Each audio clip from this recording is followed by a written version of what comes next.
पंढरीनाथ महाराज की जय।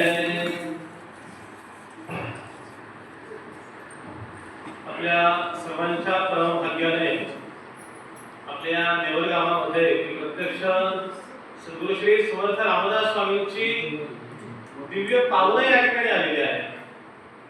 अधिक मास चालू आहे आणि अधिक मासाच्या निमित्ताने म्हणजे आम्ही पादुकांना आणले असं नाहीये की समर्थांना अशी इच्छा झाली की आदरणीय काकांचा आणि माझा 2.5 ते 3 वर्षापासून आम्ही बोलतोय फोनवरती की काहीतरी निमित्ताने येणं होईल, काहीतरी निमित्ताने येणं होईल।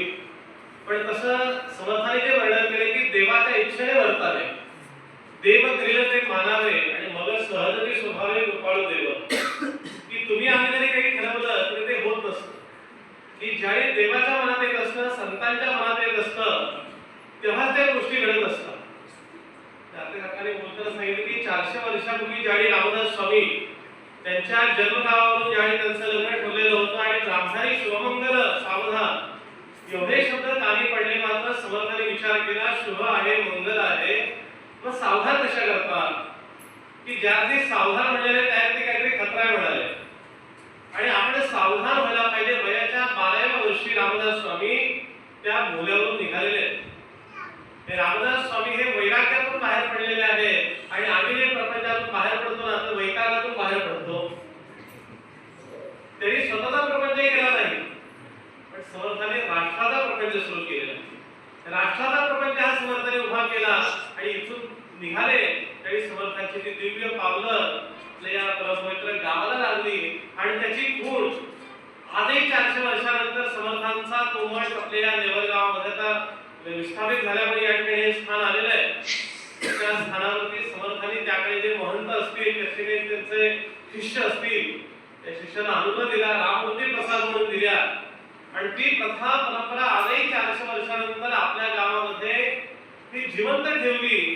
याचं श्रेय कसं ज्या मठपतींना मिळतं तसं आपल्या संपूर्ण पूर्वजांना आणि ग्रामस्थांना याचं श्रेय मिळतंय।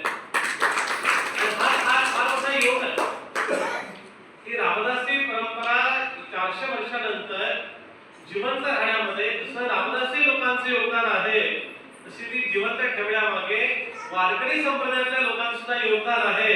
ते मी आवर्जून बाहेर सांगणार आहे की समर्थ रामदास स्वामी हे रामाचे भक्त होते, पण ज्यावेळी ते पंढरपूरला गेलेले होते त्यावेळी पंढरपूरला प्रत्यक्ष विठ्ठलाने समर्थांना रामरूपात दर्शन दिलेलं होतं आणि म्हणून त्यांनी रामाला विठ्ठलाला प्रश्न केला की अरे इथे काय उभा श्रीरामा, मनमोहन मेघश्यामा, काय केली सीतामाई, येथे राय रुक्माबाई, काय केला हनुमंत, येथे कुंडलिक भक्त आणि काय केली शरयू गंगा, येथे माझे चंद्रभागा। आणि शेवटी समर्थ म्हणाले रामदासी जैसा भाव तैसा होय पंढरी राम।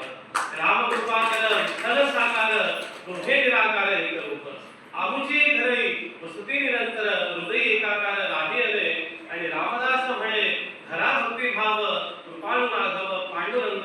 मला असं वाटतंय की आमचं 2.5-3 वर्षापासून बोलणं चालू की या ठिकाणी रामदासी परंपरा आहे, समर्थांची परंपरा या ठिकाणी आहे। आता ती काही कारणामुळे खंडित या ठिकाणी झालेली आहे, पण समर्थांच्या मनात असं आलं असेल की या ठिकाणी वारकरी संप्रदाय या ठिकाणी कार्य चाललेलं आहे आणि पुढच्या काळामध्ये रामदासी आणि वारकरी हे दोघे हातात हात घालून या ठिकाणी परंपरा पुढे चालेल असं निश्चित या ठिकाणी सांगतो।